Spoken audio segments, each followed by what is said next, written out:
A las 6:17 de aquella mañana, mi mujer me mandó un mensaje. Cambio de planes. No vienes al crucero. Lucía quiere que vaya su verdadero padre. Lo leí 2 veces. Dejé la taza de café sobre la encimera. Esa misma encimera que yo había instalado con mis propias manos hacía 16 años. Un sábado por la mañana, cuando Lucía aún era tan pequeña que se sentaba ahí arriba para pasarme los tornillos, respondí con solo 3 palabras. Que disfrutéis mucho. Y llamé a mi abogado. Sé cómo suena eso. Frío. A lo mejor pensáis que un hombre debería luchar por su familia, que debería haber llamado a mi mujer a gritos, presentarme en el aeropuerto de Barajas y montar una escena, pero no me quedaban fuerzas. 23 años te enseñan que la batalla ya estaba perdida mucho antes de que llegara ese mensaje. Simplement. Aún no lo sabes. Me llamo Daniel. Tengo 59 años. Dirijo una pequeña empresa de reformas a las afueras de Madrid. Y hasta aquella mañana os habría dicho que tenía un buen matrimonio, no perfecto, pero bueno, de esos que prefieres no analizar demasiado, porque hacerlo te hace sentir un desagradecido. La maleta ya estaba hecha y esperando junto a la puerta de entrada, y era azul, rígida.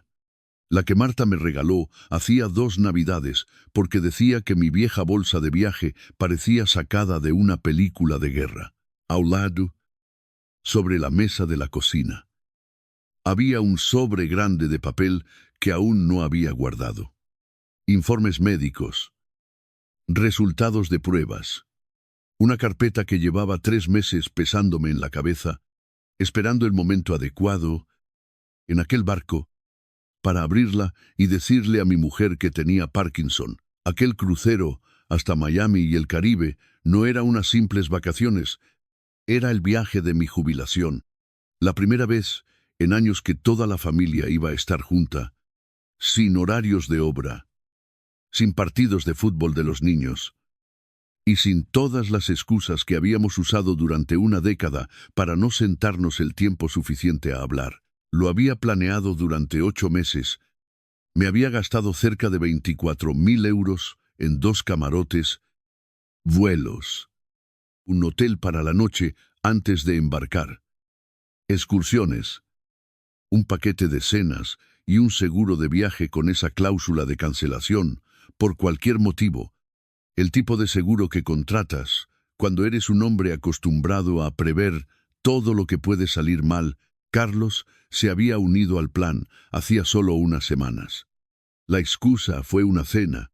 Lucía quería cenar con su verdadero padre antes del viaje. Solo ellos 3. Nada más.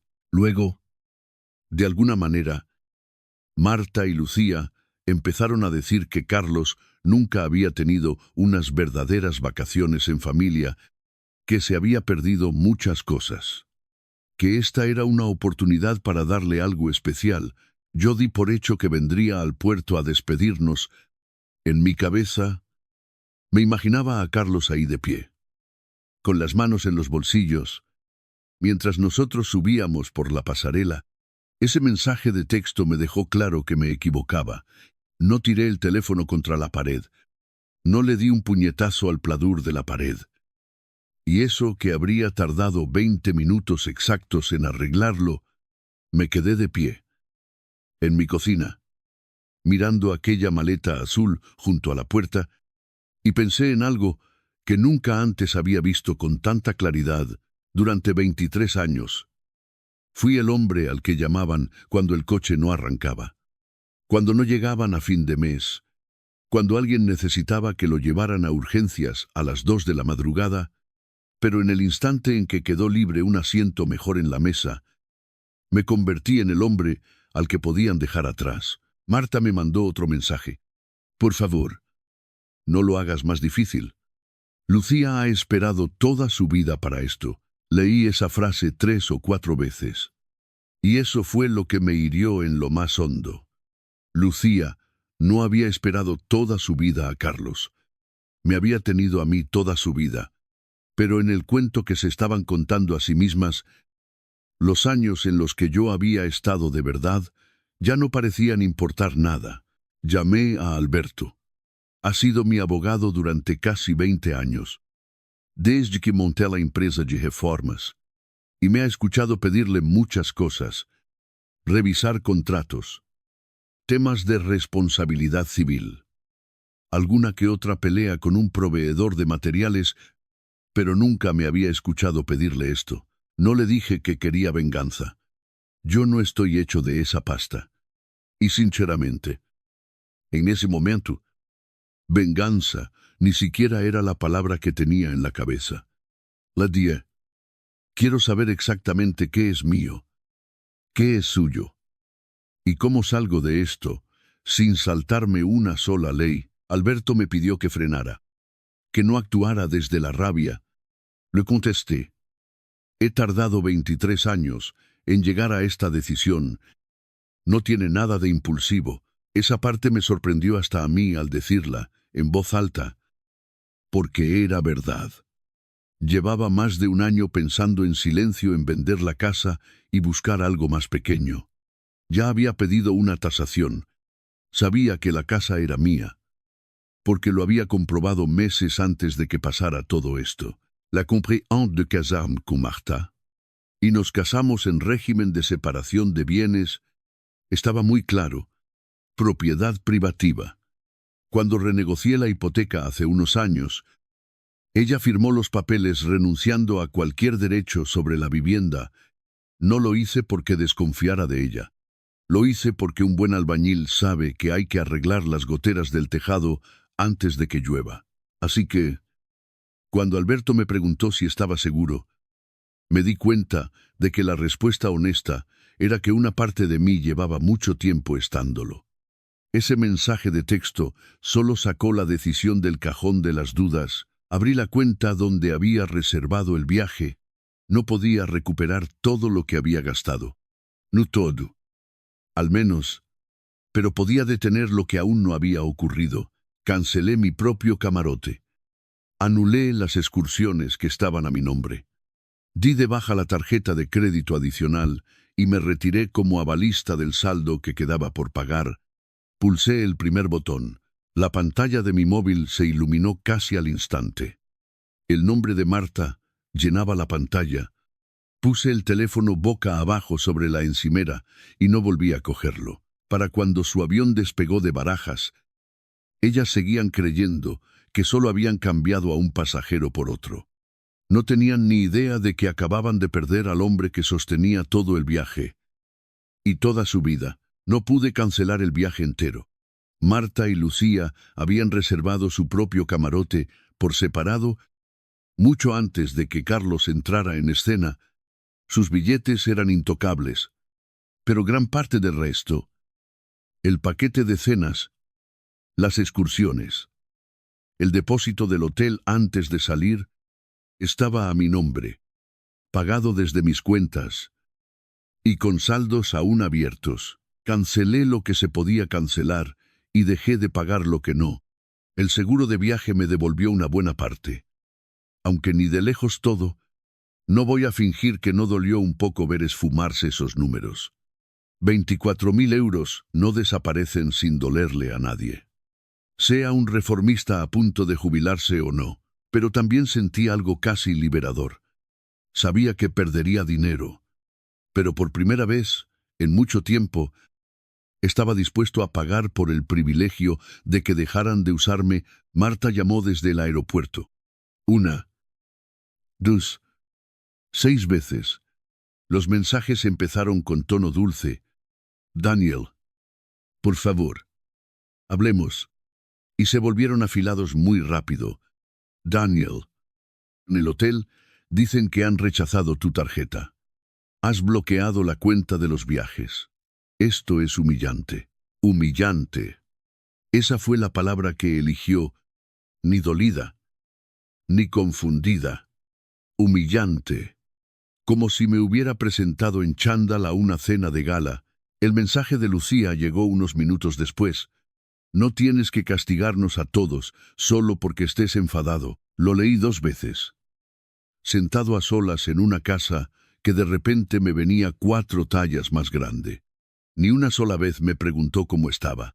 Ni una sola vez preguntó por qué estaba enfadado. Solo le importaba que mi enfado fuera un inconveniente para las personas a las que estaba fastidiando. Lo contesté, una sola vez. Querías un viaje con tu verdadero padre. Debería pagarlo la familia con la que has elegido irte. No volví a saber de ellas después de eso. Por lo que me enteré más tarde, Carlos acabó cubriendo lo que faltaba con su propia tarjeta de crédito, y a regañadientes se fueron de todos modos, y durante unos días creo que se convencieron de que habían aguantado mi rabieta y de que todo volvería a la normalidad en cuanto regresaran a casa. Quiero hablaros de 3 momentos concretos, porque enumerar 23 años de sacrificios me llevaría toda la noche. Sinceramente. 3 son suficientes para entender cómo fue todo. El primero. Lucía tenía 7 años y una fiebre que no bajaba, en pleno invierno madrileño. Marta estaba haciendo el turno de noche en el hospital.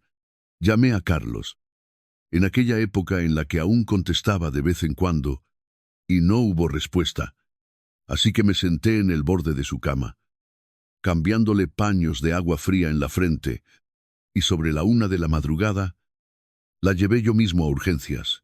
Cuando por fin empezó a bajarle la fiebre y salió del letargo, me agarró el dedo con su manita entera y me dijo, «No te vayas, papá». Fue la primera vez que me llamó así. El segundo. Su graduación de la universidad. Yo había pagado el último año de matrícula después de que perdiera una beca del ministerio en un semestre. Nunca se lo eché en cara. Simplemente lo pagué y seguimos adelante. Carlos apareció tarde, con una pulsera carísima, y de alguna manera acabó saliendo en todas las fotos. Cuando el fotógrafo dijo, «Vamos a hacer una con los padres», Lucía tiró de su madre y de Carlos para que se pusieran a su lado. Yo me quedé a un lado, apartado, sosteniendo su toga sobre el brazo como si fuera el empleado del guardarropa. El tercero. El Día del Padre del año pasado. Lucía publicó un texto enorme dedicado a Carlos en Internet. Decía, «No importa cuánto tiempo hayamos perdido, siempre serás mi padre». A mí me dejó una tarjeta sobre la encimera de la cocina. Decía, «Daniel, gracias por ayudar siempre». No, papá. Solo un tipo que echa una mano. Le di muchas vueltas a eso antes de ir a ver a Alberto. Entré en su despacho y le dije lo que quería. Preparar los papeles del divorcio, cortar el acceso a las cuentas compartidas, confirmar que las escrituras de la casa estaban limpias, y a mi nombre, tal como yo recordaba, y seguir adelante con la venta. Llevaba más de un año dándole vueltas en silencio. Alberto se echó hacia atrás en la silla y me preguntó, «¿Quieres que ella vuelva de viaje antes de avanzar con algo de esto?» Ella tomó su decisión antes de embarcar. Le contesté. Deslizó una carpeta sobre la mesa. «Hay una cosa que tienes que entender antes de firmar nada. Esto no es para darles un toque de atención. Esto va a cambiar tu vida». Cogí el bolígrafo. Me temblaba un poco la mano derecha, lo justo para que la firma me saliera torcida al final de la L. Alberto se dio cuenta, me miró a los ojos y luego apartó la vista. Y no dijo nada. Algo que le agradecí más de lo que él seguramente imagina. Retiré la mano un segundo y la apoyé contra la rodilla para estabilizarla. Esa es otra razón por la que no puedo esperar. Le dije. No me preguntó a qué me refería. Aún no. Pero podía ver que la pregunta se le quedaba en la punta de la lengua y sabía que pronto tendría que respondérsela a él. Y con el tiempo a todo el mundo, 3 meses antes de que pasara todo esto, estaba sentado en la consulta de un neurólogo en Madrid, en una de esas salas con luces demasiado blancas y un póster del sistema nervioso pegado un poco torcido en la pared. El médico tenía cara de buena persona y una forma muy directa de hablar, que agradecí, aunque odiara cada palabra. Los síntomas aún son leves. Me dijo, pero tienes que empezar a planificar los próximos años, no solo los próximos meses. Parkinson, en fase inicial. Yo mismo había notado las señales antes de que él pronunciara la palabra en voz alta. El temblor en la mano al coger la taza de café, mi letra haciéndose cada vez más pequeña en los presupuestos, hasta el punto de que mi encargada me preguntó si necesitaba gafas nuevas. Una rigidez en las articulaciones por las mañanas que no se iba ni con el café, una pequeña inestabilidad al bajar las escaleras del sótano, que achaqué a la edad. Hasta que pasó demasiadas veces como para ignorarlo, no se lo había dicho a Marta. No porque no confiara en ella. Quería saber exactamente a qué me enfrentaba antes de ponerle ese peso a ella también. Quería datos. No miedo. El crucero iba a ser el momento en el que se lo contaría. A las 2, la verdad, iba a sentar a Lucía también. Porque un diagnóstico así afecta a toda la familia. Quieran o no, había hecho la maleta pensando en eso. Llevaba la medicación nueva en el neceser, los informes del tratamiento metidos en aquel sobre grande, una lista de preguntas que quería repasar con ellas, y una hoja aparte, escrita a mano, con las reformas que la casa podría necesitar en un futuro, agarraderas en el baño.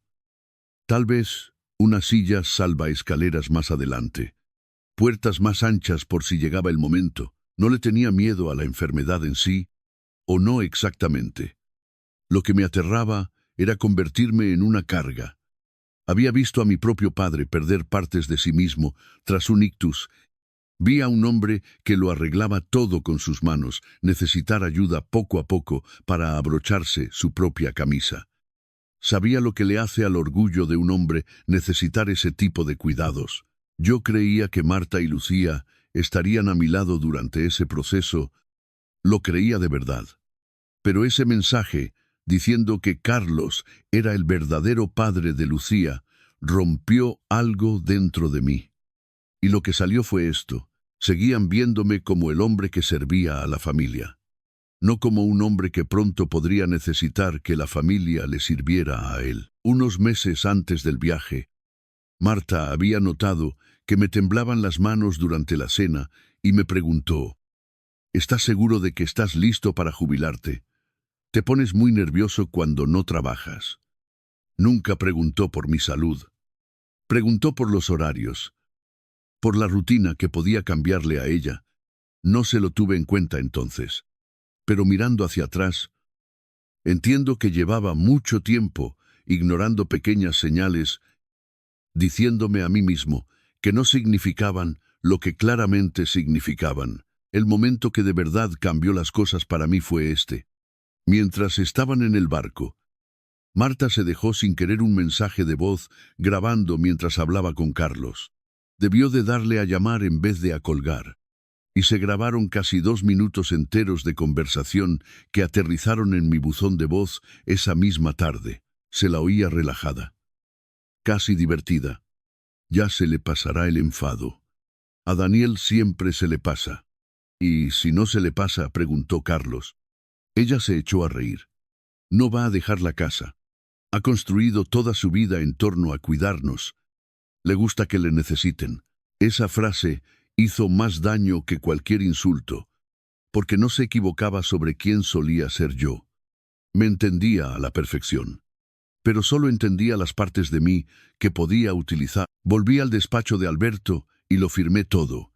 La autorización de venta de la vivienda, los papeles del divorcio, los cambios de beneficiarios, revocación de acceso a varias cuentas, y un plan para destinar una parte de mis ahorros a un fondo de becas para estudiantes de formación profesional, algo a lo que llevaba años, dándole vueltas en silencio.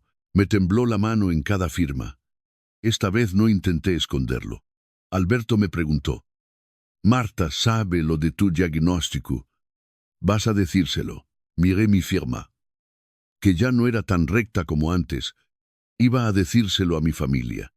Pero ya no estoy seguro de tener una.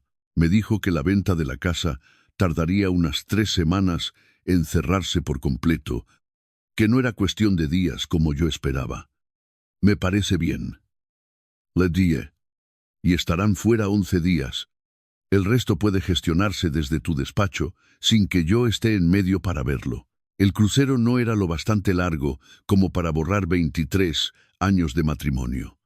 No era lo bastante largo como para deshacer la versión de mí mismo que se había pasado 2 décadas, asegurándose de que todos los demás estuvieran bien atendidos primero, pero fue lo bastante largo como para dejar de proteger a las personas que me habían dejado claro, en 4 líneas de texto, un martes por la mañana.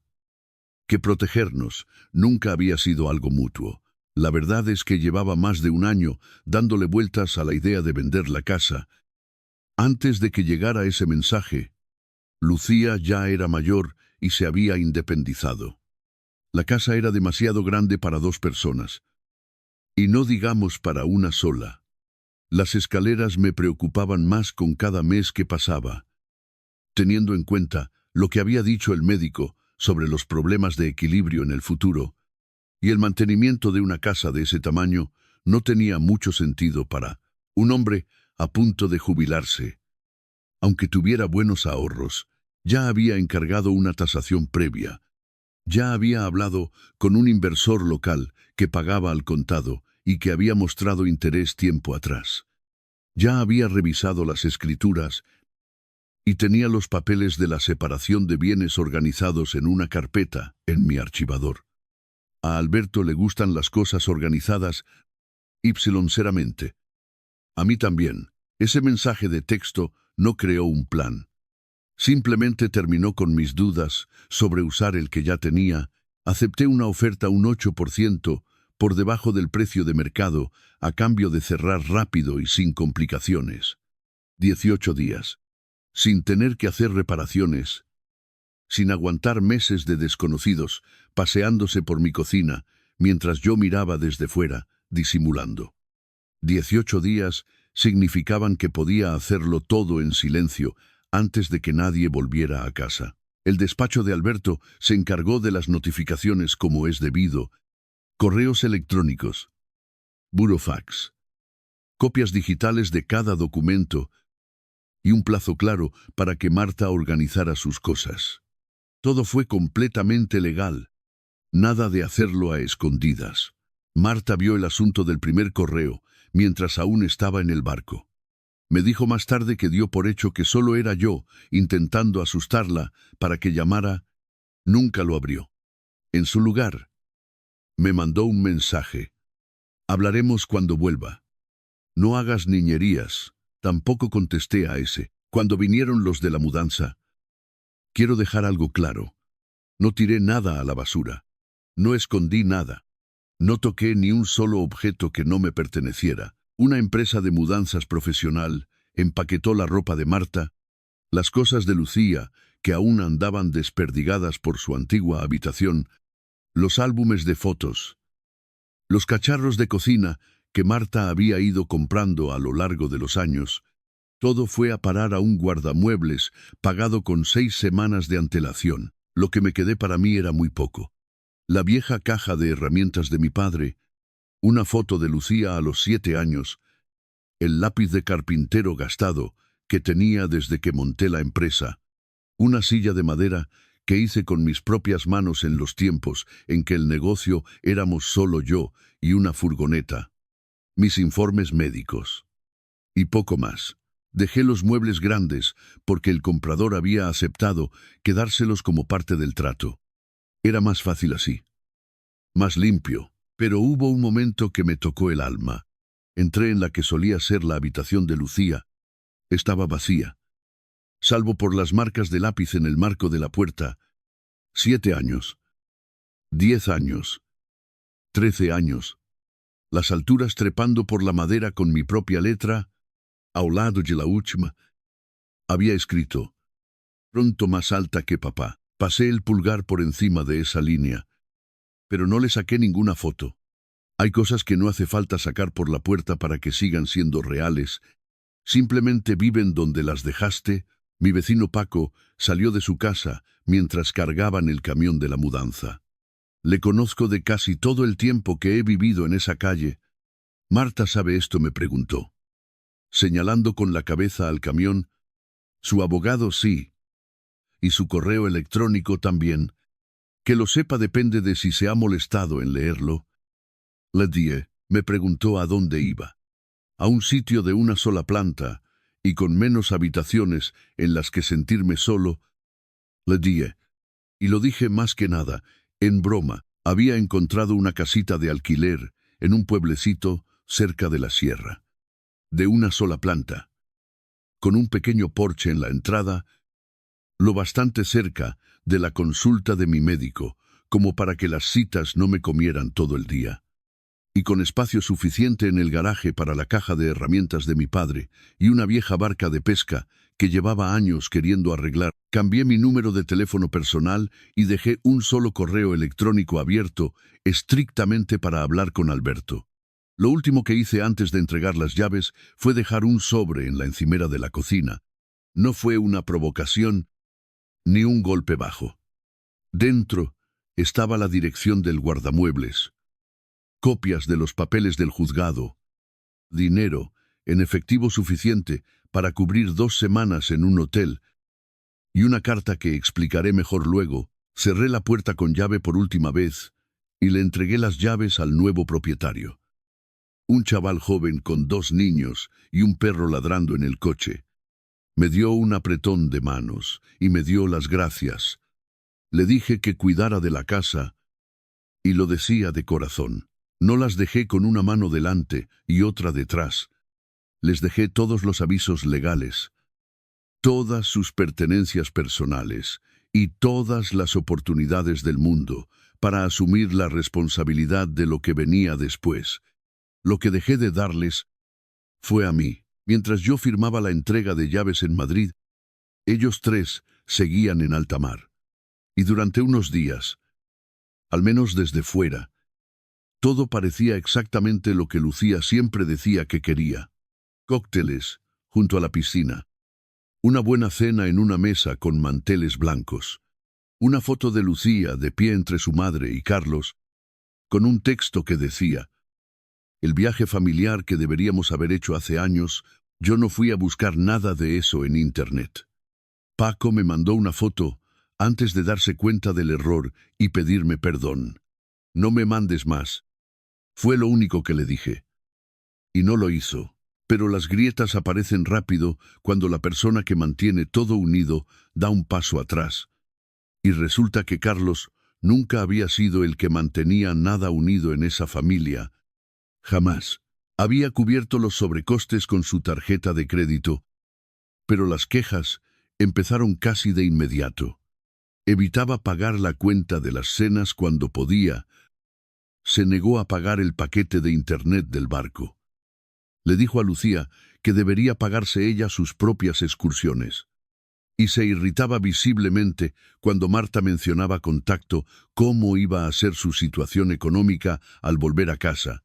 Una noche en la cena, Lucía sacó a relucir un recuerdo de cuando tenía 12 años, un ingreso en el hospital, 3 días, un borrón de luces fluorescentes y el pitido de los monitores. Carlos sonrió y dijo: me acuerdo de eso. ¿En qué hospital fue?, preguntó ella. Él no lo sabía, yo sí. Yo había dormido en una silla de plástico en aquella habitación durante 3 noches seguidas. Marta abrió el correo electrónico del despacho de Alberto en el 7º día del viaje. Intentó llamarme. El número no daba señal. Llamó a Alberto en su lugar.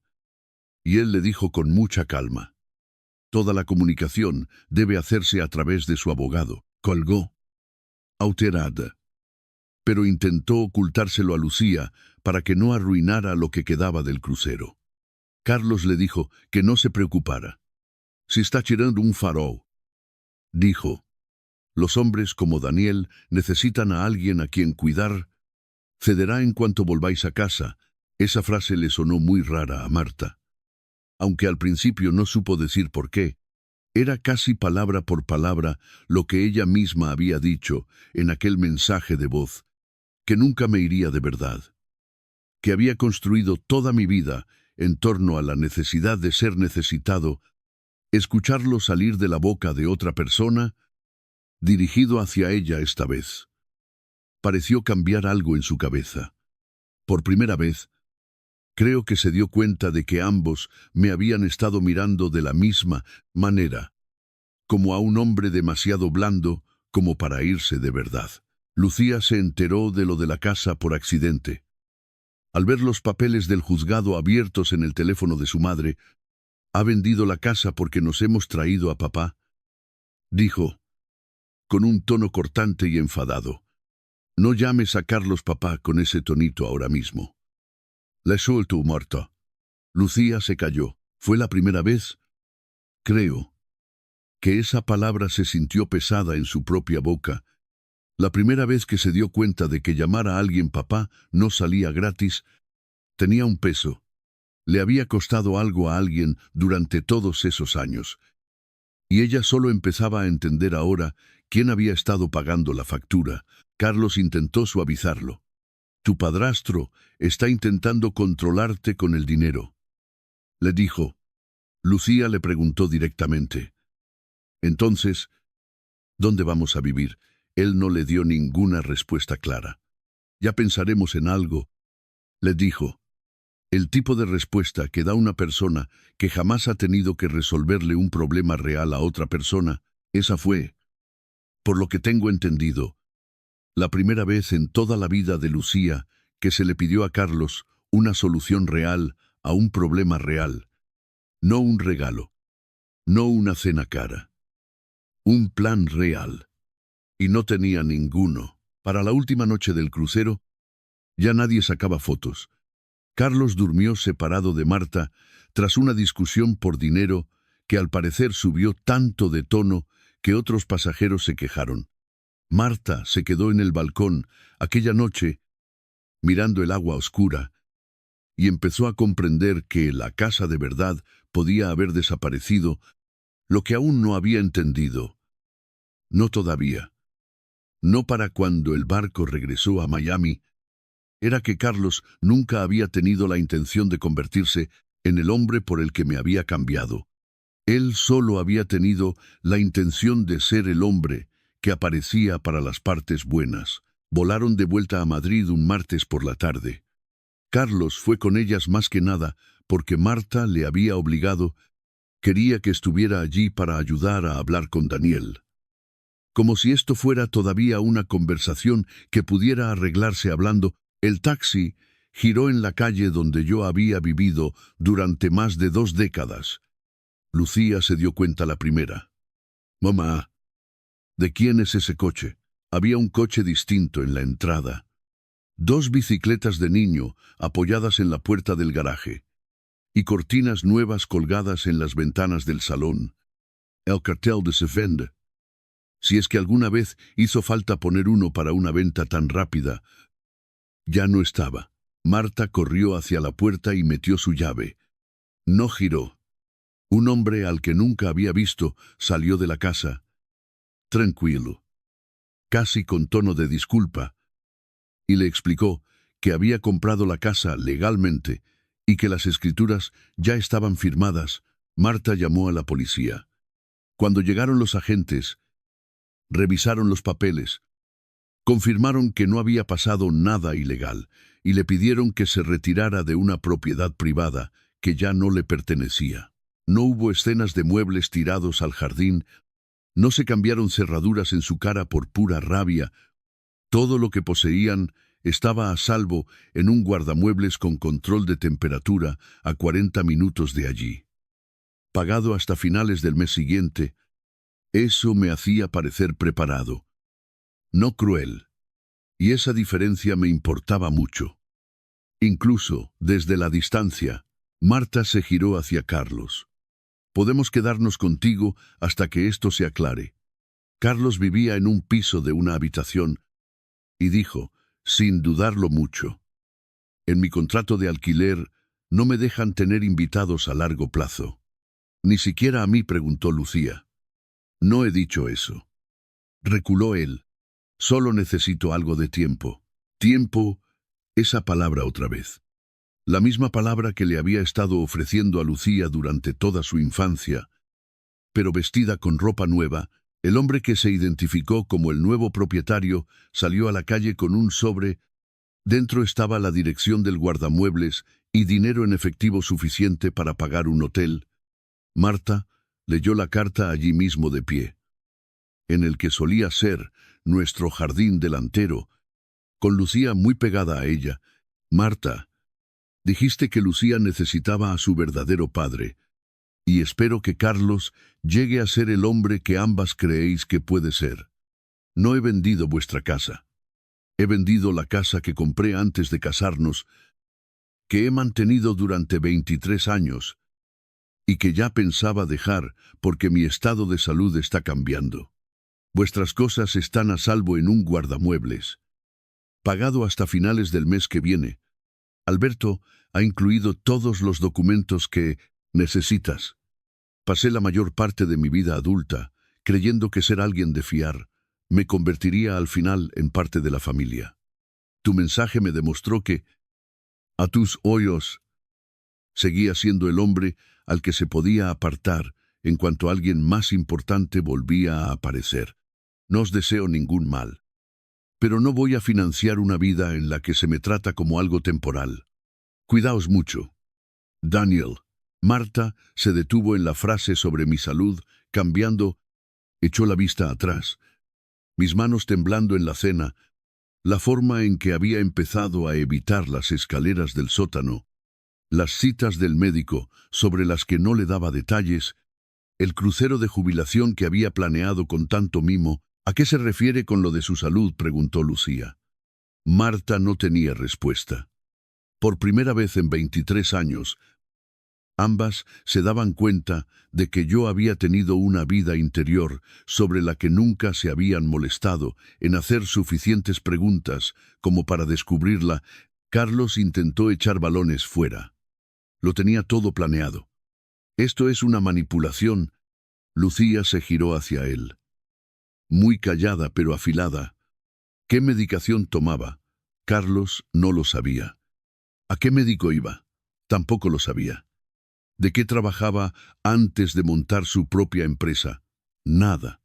Carlos no supo contestar. Lucía se dio cuenta, estando allí de pie, en un jardín que solía ser suyo, de que su padre no solo no conocía a Daniel, apenas la conocía a ella tampoco. ¿Cómo se llamaba mi colegio cuando era pequeña?, le preguntó. No supo responder a esa tampoco.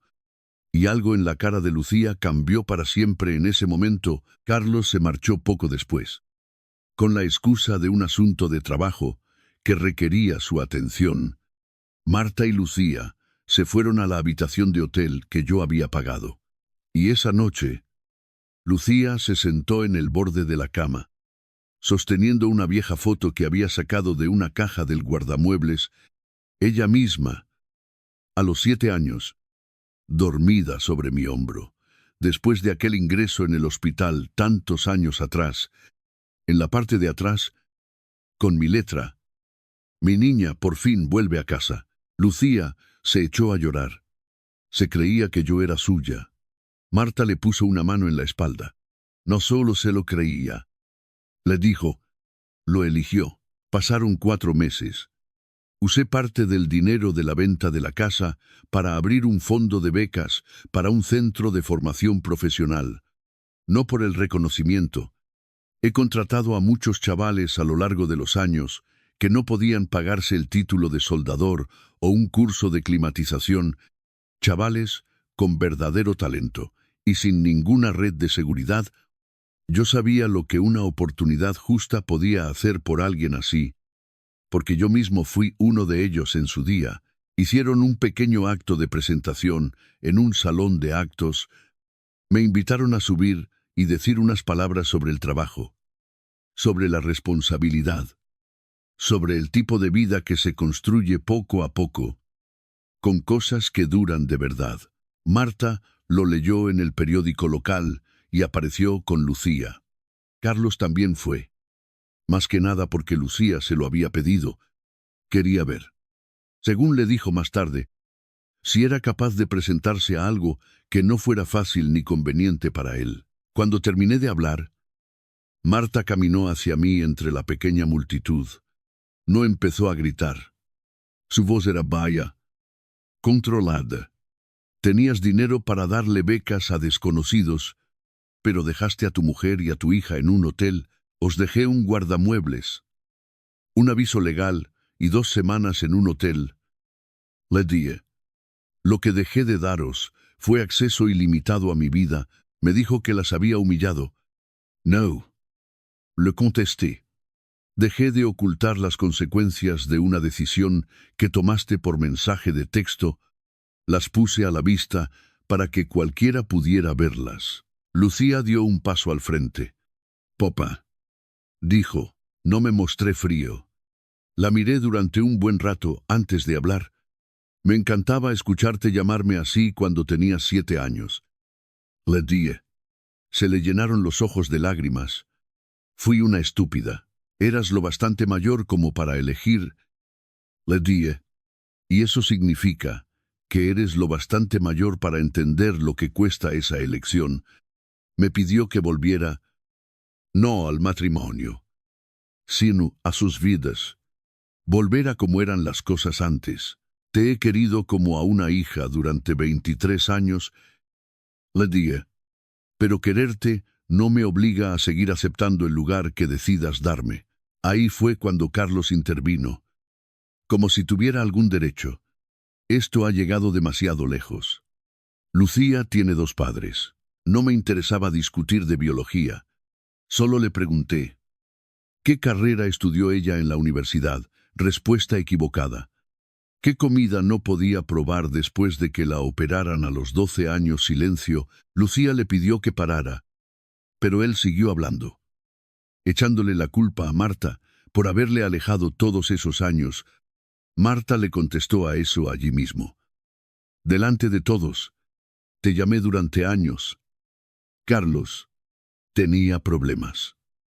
Dijo él. Lucía le miró. Muy firme ahora. Daniel también tenía problemas. Y él siempre venía. Ese fue de verdad el momento en el que todo encajó. No fue una gran revelación dramática, ni un escándalo, ni un giro de guión. Solo una realidad simple y silenciosa, expuesta a la vista de todos. Carlos tenía un título. Yo tenía una historia, y resulta que un título, por sí solo, no sostiene a una familia. Lucía me preguntó por mi salud. Con suavidad esta vez. Como si de verdad quisiera saberlo, en lugar de necesitar algo de mí. Le conté la verdad. Parkinson, en fase inicial, controlable por ahora. El tratamiento ya estaba en marcha. La respuesta de Marta fue rápida. Entonces déjanos ayudarte. No os ganáis el derecho a ser mis cuidadoras por sentiros culpables. Le dije. La confianza no se reconstruye en una conversación en la acera. Sin embargo, no cerré la puerta del todo. Le di a Lucía una dirección. Un apartado de correos. No mi casa. Escríbeme. Le dije. No me pidas dinero. No me pidas que arregle nada. Solo cuéntame quién eres cuando no necesitas nada de mí. Asintió con la cabeza, con las lágrimas cayendo, y me volví hacia los estudiantes, que esperaban para sacarse unas fotos con el hombre que había ayudado a pagar sus títulos. Vi la cara de Lucía por el rabillo del ojo, mirándome allí de pie entre aquellos jóvenes que sabían exactamente lo que yo había hecho por ellos. ¿Y por qué? Creo que esa fue la primera vez que me vio de verdad. No como el hombre que le arreglaba las cosas a su familia, sino como un hombre independiente, valiéndose por sí mismo, que valía algo más que por lo que podía proveer. Ha pasado un año, sigo viviendo en aquella casita cerca de la sierra. La vida allí no es perfecta. Hay mañanas en las que la mano me tiembla más que otras. Algunos días la medicación me deja espeso y lento, y he tenido que aprender por las malas a aceptar ayuda, en vez de solo darla. Hay tardes en las que el silencio en esta casa es tan grande que duele, pero es un silencio distinto al que me esperaba. Ya no huele a soledad. Es más bien espacio para respirar. Hoy en día, voy a rehabilitación 2 veces por semana. Hago de mentor de algunos de los chavales del programa de becas de FP. Nada formal. Solo un café y conversaciones sinceras sobre el trabajo y la vida. Paco y yo salimos a pescar casi todos los meses. Como siempre, sigo trasteando en el garaje, arreglando cosas pequeñas que realmente no necesitan arreglo, solo porque a mis manos les gusta el trabajo. He aprendido a organizar mis horarios en torno a lo que mi cuerpo puede aguantar.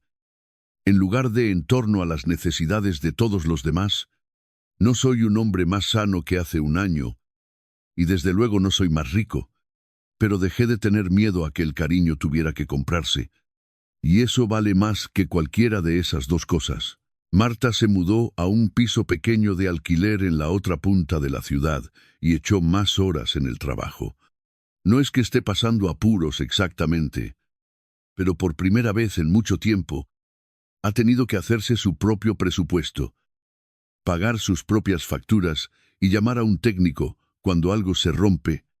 Ya no todos los problemas de su vida tienen a un Daniel pegado para solucionarlos. Me mandó una carta hace unos meses.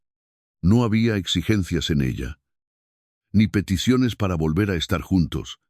Solo una disculpa, sencilla y sin adornos. Le contesté y le dije que la perdonaba.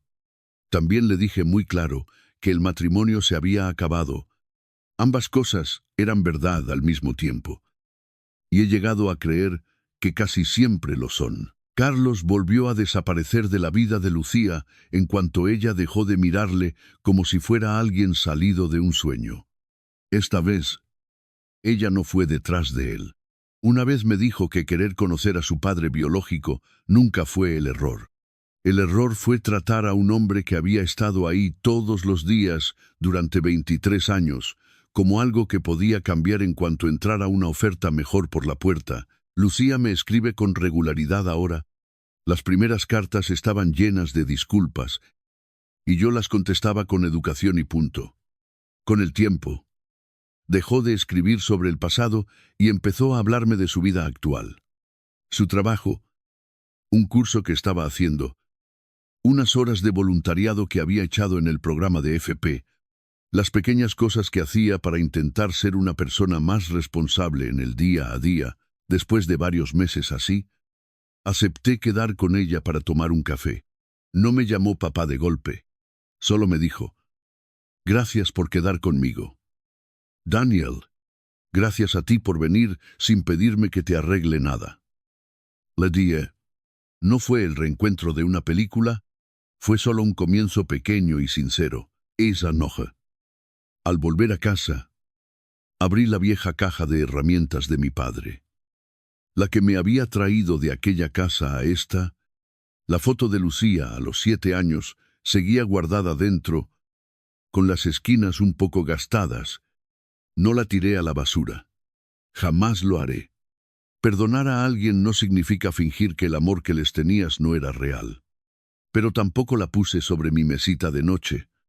Se quedó ahí, en la chaya, junto a las demás cosas que pertenecen a una vida que ya he vivido. Durante gran parte de mi vida, creí que querer a alguien significaba quedarse, no importa lo poco que quedara de ti mismo al final del día. Ahora sé que no es así. A veces, amar significa alejarte antes de que el resentimiento te convierta en alguien a quien no reconoces en el espejo. Creían que desaparecí para castigarlas. La verdad es mucho más sencilla que eso. Desaparecí porque, por primera vez en 23 años, por fin comprendí que mi vida también me pertenecía a mí. El perdón vuelve a abrir la puerta. Los límites son los que deciden hasta dónde se abre. Si alguna vez habéis tenido que alejaros de alguien a quien queréis solo para no perder vuestra propia identidad, me gustaría de verdad saber qué os enseñó eso. Gracias por haberme acompañado hasta el final de esta historia. Y cuidaos mucho ahí fuera.